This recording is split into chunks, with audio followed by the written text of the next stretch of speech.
Guys, welcome to be banker. स्वागत है आपका आज की क्लास में। आज की वीडियो में मैं हूं प्रीति मैम और आज मैं लेकर के आ गई हूं आपके लिए एक और नई ज़बरदस्त सी वीडियो। जैसा कि आप जानते हैं, हम लोग करते हैं स्पोकन इंग्लिश की प्रैक्टिस, हम लोग करते हैं अपनी इंग्लिश को स्ट्रॉन्ग, हम लोग सीखते हैं नए नए वर्ड्स, नए नए सेंटेंसेस जो हम लोग डेली प्रैक्टिस करते हैं।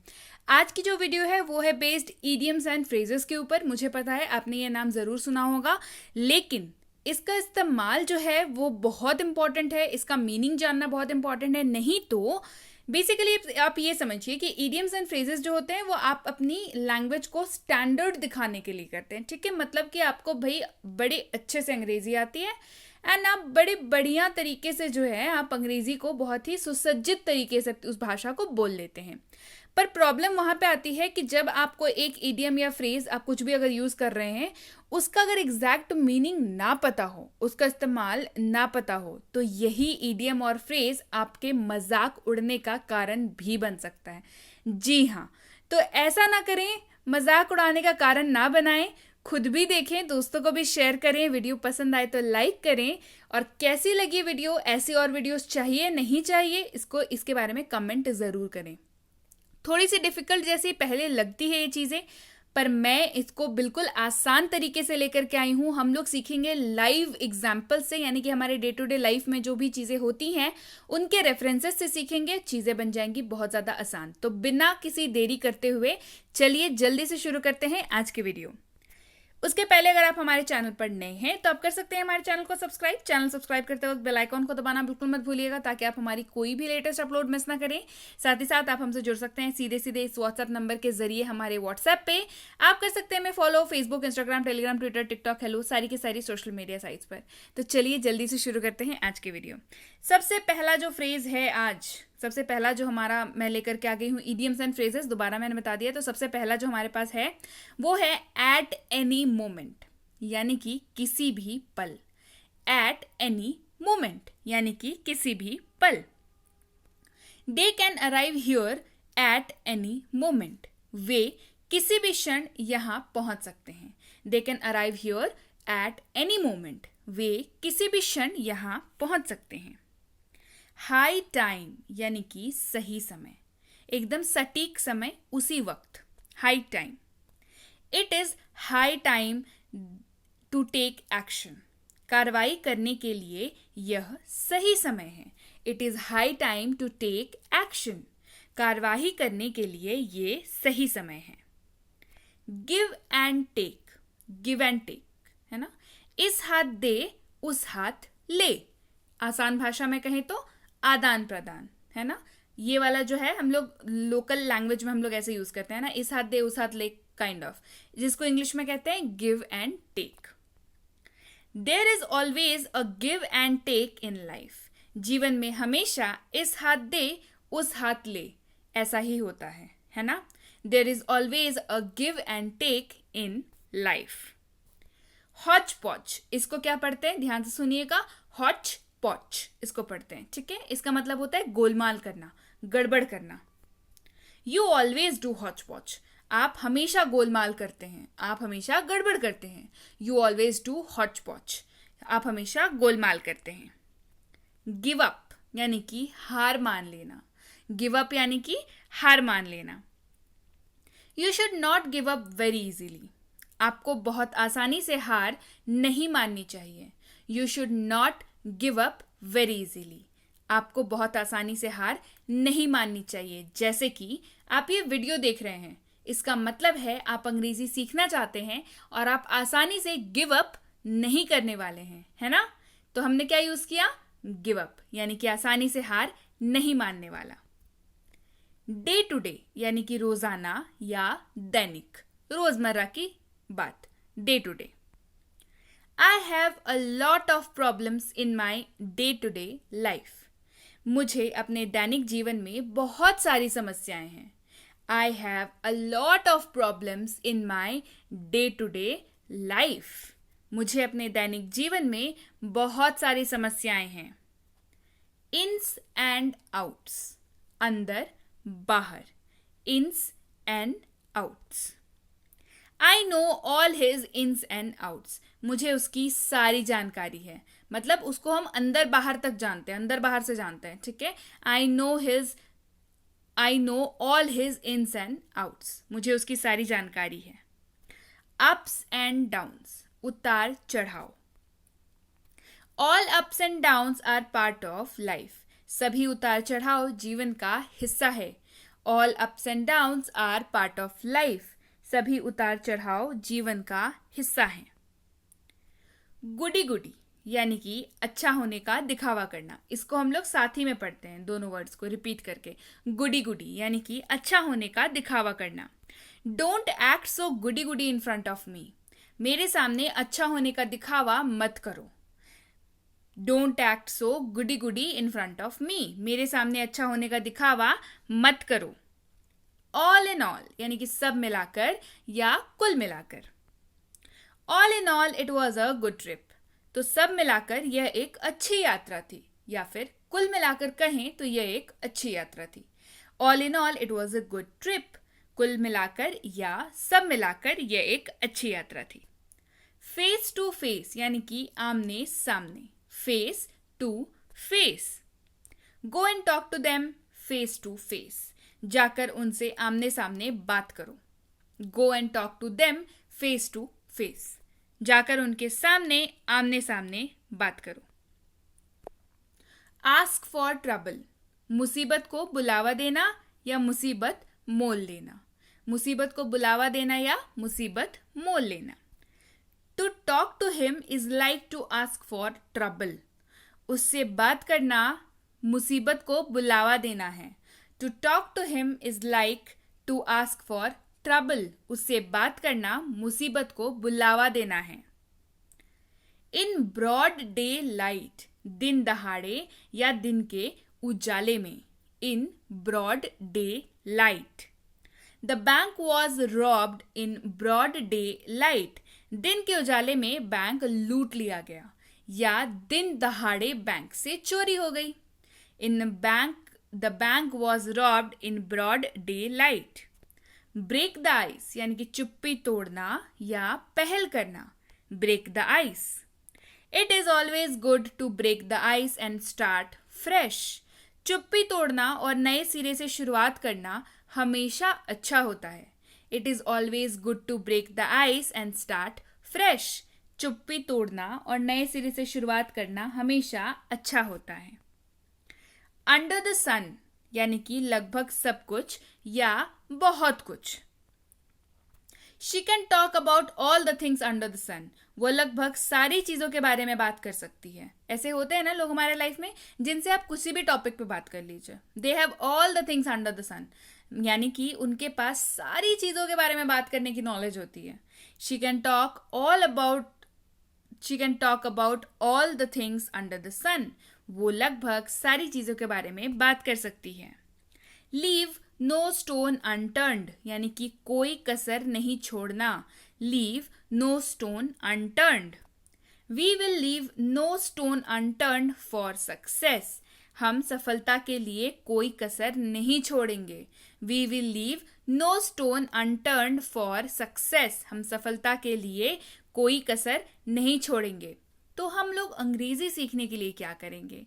We will leave no stone unturned to learn English, हम इंग्लिश सीखने के लिए कोई कसर नहीं छोड़ेंगे, है ना?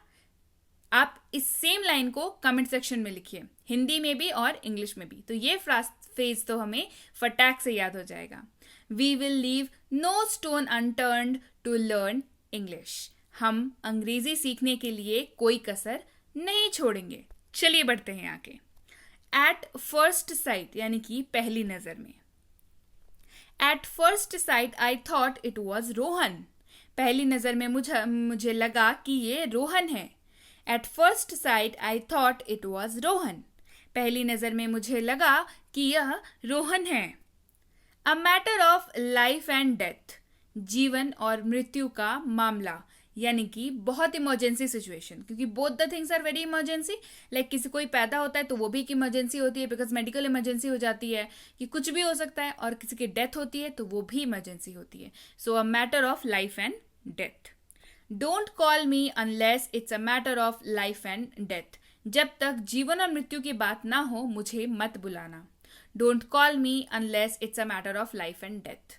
जब तक जीवन और मृत्यु की बात ना हो मुझे मत बुलाना। जब आप बहुत ज़्यादा बिजी होते हैं तब आपको लगता है कि एक फ़ोन कॉल या किसी का आवाज़ देना भी आपको बहुत इरिटेटिंग लग सकता है, तो उस वक्त में ये वाला लाइन यूज़ होता है कि देखो मुझको डिस्टर्ब मत करो, तब तक मत बुलाना जब तक कोई जीने या मरने का सवाल ना हो किसी को, है ना, हम लोग ऐसा बोलते हैं। उसी के लिए है don't call me unless it's a matter of life and death. Pox once knows into, दूसरों के मामले में टांग अड़ाना या दखल देना। Don't poke your nose into others matter, दूसरों के मामले में दखल मत दो। Don't poke your nose into others matter. Come to light यानी कि सामने आना या पता लगना। The truth about his fraud recently come to light, उनकी धोखाधड़ी के बारे में सच्चाई हाल ही में सामने आई है। The truth about his fraud recently come to light, उनकी धोखाधड़ी के बारे में सच्चाई हाल ही में सामने आई है। फ्रॉम हेड टू टो यानी कि सर से लेकर पांव तक। From head to toe. He was dressed in red from head to toe, उसने सिर से पैर तक लाल कपड़े पहने थे। He was dressed in red from head to toe, उसने सिर से पैर तक लाल कपड़े पहने थे।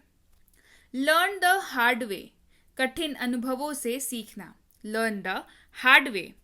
Either you take my advice or learn the hard way, या तो आप मेरी सलाह लें या कठिन अनुभवों से सीखें। जैसे एक होता है ना कि हमारे पेरेंट्स को बहुत सारी चीज़ों का एक्सपीरियंस होता है, तो हमारे पेरेंट्स हमेशा हमें क्या बोलते हैं कि अरे मेरे एक्सपीरियंस से कुछ सीखो।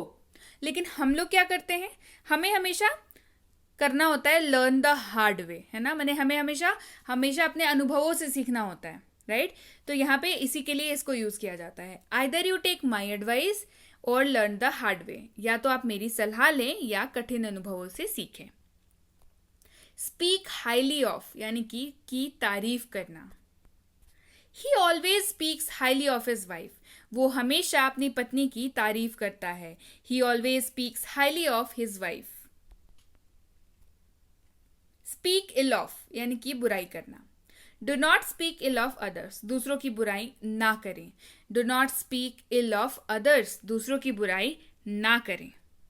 ऑन द वर्ज ऑफ यानी कि के कागार पर। ऑन द वर्ज ऑफ, के कागार पर। He is on the verge of death, वो मौत के कागार पर है। वह मौत के कागार पर है। He is on the verge of death. On and on यानी कि लगातार। On and on. They talked on and on about their life, उन्होंने अपने जीवन के बारे में लगातार बातें की। They talked on and on about their life, उन्होंने अपने जीवन के बारे में लगातार बातें की। ऑफ एंड ऑन, कभी कभी या रुक रुक कर। It kept raining on and off for the whole day, पूरे दिन रुक रुक कर बारिश होती रही। It kept raining on and off for the whole day, पूरे दिन रुक रुक कर बारिश होती रही। फार एंड नियर, दूर दूर से। People come from far and near for attending the seminar, seminar में भाग लेने के लिए दूर दूर से लोग आते हैं। People come from far and near for attending the seminar. Out of the question यानी कि असंभव या बहुत मुश्किल से। Out of the question. Trip for Canada this year is out of the question, Canada की यात्रा इस साल लगभग असंभव है। Trip for Canada this year is out of the question, Canada की यात्रा इस साल लगभग असंभव है। एट टाइम्स यानी कि कभी कभी। At times I feel uneasy, कभी कभी मैं असहज महसूस करता हूँ। At times I feel uneasy. अगर अनईजी का मतलब आपको नहीं पता है तो जो वोकैबुलरी की वीडियो है हमारे चैनल पे available, do check them out, उन्हें ज़रूर देखिए। वोकैबुलरी इंग्लिश के लिए बहुत इंपॉर्टेंट होती है, डिस्क्रिप्शन बॉक्स में लिंक है। At times I feel uneasy, कभी कभी मैं असहज महसूस करता हूँ। फॉर द टाइम बीइंग यानी कि फिलहाल या कुछ समय के लिए। For the time being. She will be in the USA for the time being, फिलहाल वह यूएस में रहेंगी। She will be in the USA for the time being. In that case, उस स्थिति में। इन दैट केस, उस स्थिति में। In that case you need to work hard, उस मामले में आपको कड़ी मेहनत करने की आवश्यकता है। In that case you need to work hard, उस मामले में आपको कड़ी मेहनत करने की आवश्यकता है। इन नो केस यानी कि किसी भी मामले में नहीं, in no case. In no case you should panic, किसी भी मामले में आपको घबराना नहीं चाहिए। In no case you should panic. In any case यानी कि किसी भी स्थिति में, इन एनी केस किसी भी स्थिति में। In any case you need to complete this, किसी भी मामले में आपको इसे पूरा करने की आवश्यकता है, या किसी भी हालत में आपको इसे पूरा करने की आवश्यकता है। इसको भी कई बार इन एनी केस में यूज कर सकते हैं। In any case you need to complete this. As easy as ABC, ABC जितना आसान है। ABC कितना आसान होता है, पढ़ा है ना बचपन में, ABCD, वही वाला 3 initials ABC। Driving a car for me is as easy as ABC, मेरे लिए कार चलाना ABC जितना ही आसान है। मतलब कोई काम जो बहुत आसान लगता है किसी को, है ना, इट्स लाइक ABC, मतलब ABC तो सबसे आसान होता है, इसी वजह से it's like ABC। Driving a car for me is as easy as ABC। Child's play यानी कि बच्चों का खेल। Solving algebra is not a child's play, बीज गणित यानी कि एल्जेब्रा हल करना बच्चों का खेल नहीं है। Solving algebra is not a child's play, बीज गणित हल करना बच्चों का खेल नहीं है। इन द कोर्स ऑफ यानी कि के दौरान या समय के साथ। In the course of time you will be able to cook, समय के साथ आप खाना पकाना सीख जाएंगे। In the course of time you will be able to cook, समय के साथ आप खाना पकाना सीख जाएंगे। अ कपल ऑफ यानी कि कुछ देर में या 1-2। आई will be back in a couple of hours, मैं 1-2 घंटे में वापस आ जाऊंगा। जब एग्जैक्टली आपको ना पता हो, एग्जैक्ट डेटा ना पता हो, एक से ज्यादा हो लेकिन बहुत ज्यादा भी ना हो, है ना। So I will be back in a couple of hours, मैं 1-2 घंटे में वापस आ जाऊंगा। कीप एन आई ऑन यानी कि नजर रखना। You should always keep an eye on your child, आपको अपने बच्चे पर नजर रखनी चाहिए। यू शुड ऑलवेज या you should keep an eye on your child, आपको अपने बच्चे पर नजर रखनी चाहिए। Turn a deaf ear to, अनसुना कर देना या ध्यान ना देना। Turn a deaf ear to. He turn a deaf ear to my request, उसने मेरे अनुरोध को अनसुना कर दिया। He turned a deaf ear to my request, उसने मेरे अनुरोध को अनसुना कर दिया। Look forward to यानी कि उत्सुकता से प्रतीक्षा करना। Look forward to। I am looking forward to seeing you again, मैं आपको फिर से देखने के लिए उत्सुक हूँ या मैं आपसे फिर से मिलना चाहता हूँ। I am looking forward to seeing you again। On the same page यानी कि एक मत पर ही राजी होना, ये बहुत ज़्यादा पॉपुलर है, तो आप अगर इसको यूज़ करेंगे तो आपकी इंग्लिश तो बहुत ज़्यादा मस्त हो जाने वाली है। ऑन द सेम पेज यानी कि एक ही मत पर राजी होना। मूवीज़ वगैरह में आपने इसको यूज़ होते हुए बहुत सुना होगा, नहीं सुना है तो आइंदा से सुनिएगा। We are never on the same page in any discussion, हम कभी भी किसी भी चर्चा पर एक मत पर राजी नहीं होते हैं। We are never on the same page in any discussion, हम कभी भी किसी भी चर्चा पर एक मत पर राजी नहीं होते हैं। आउट ऑफ द वर्ल्ड यानी कि एकदम अलग, मतलब जिसके साथ आप किसी का कंपैरिजन कर ही ना सके। Out of the world. Your excuses are always out of the world, आपके बहाने एकदम अलग होते हैं। आपके बहाने एकदम अलग होते हैं। Your excuses are always out of the world. Thank God it's Friday, ये काफ़ी पॉपुलर है, ये नॉर्मली विदेशों में बहुत ज़्यादा यूज़ होता है और अब तो इंडिया में भी बहुत ज़्यादा यूज़ होने लगा है। थैंक गॉड इट्स फ्राइडे, शुक्र है शुक्रवार है। चलिए देख लेते हैं इसका यूज़ कैसा है, ध्यान से देखिएगा इसका यूज़ को। I will party tonight, thank God it's Friday, मैं आज रात पार्टी करूंगा, भगवान का शुक्र है कि यह शुक्रवार है। अब समझिए इसका मतलब क्या है।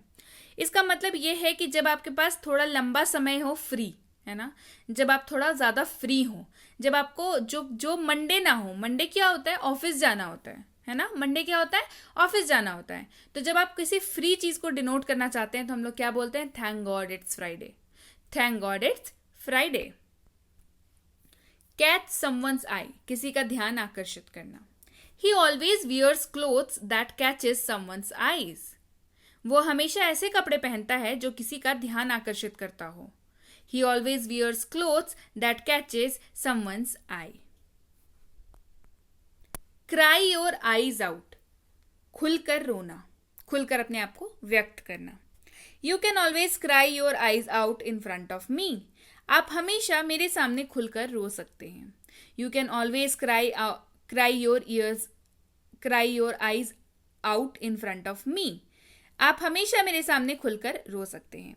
चलिए एक बार फिर पढ़ते हैं इसको. You can always cry your eyes out in front of me. आप हमेशा मेरे सामने खुलकर रो सकते हैं. On point यानी कि अच्छा. On point यानी कि अच्छा. Your work is always on point. आपका काम हमेशा अच्छा होता है. Your work is always on point. Burn the midnight oil. रात में देर तक काम करना. Burn the midnight oil. Nowadays I burn the midnight oil in my office. आजकल मैं अपने ऑफिस में रात में देर तक काम करता हूँ. Nowadays I burn the midnight oil in my office. आजकल मैं अपने ऑफिस में रात में देर तक काम करता हूँ. The ball is in your court. गेंद आपके पाले में है. The ball is in your court. ये काफ़ी पॉपुलर है. You can take the decision because the ball is in your court now. आप निर्णय ले सकते हैं क्योंकि गेंद अब आपके पाले में है. मतलब ऐसा कुछ जो सामने वाले के ऊपर डिपेंडेंट हो, जिसमें आपका कोई बस ना हो, तो आप क्या बोलते हैं कि हाँ ठीक है, the ball is in your court. मतलब उसी का मर्जी चलेगा अब, है ना. तो ball is in your court. Against the clock यानी कि वक्त के खिलाफ या वक्त के विपरीत. Life is a race against the clock. जीवन वक्त के खिलाफ एक दौड़ है. Life is a race against the clock. जीवन वक्त के खिलाफ एक दौड़ ही तो है. हम लोग दौड़ रहे हैं, वक्त के खिलाफ दौड़ रहे हैं. चलिए बढ़ते हैं आगे. डाउन टू अर्थ यानी कि व्यवहारिक. We should always be down to earth. हमें हमेशा व्यवहारिक होना चाहिए. मतलब क्या है इसका? डाउन टू अर्थ यानी कि व्यवहारिक होना मतलब घमंड ना होना, अप्रोचेबल होना. मतलब कोई भी आपसे बात करने से पहले ये सोचे कि हे भगवान कैसे बात करे, बड़ा घमंडी है, बड़ा ऐसा है वैसा है, ये ना सोचे. लोग समझे कि आप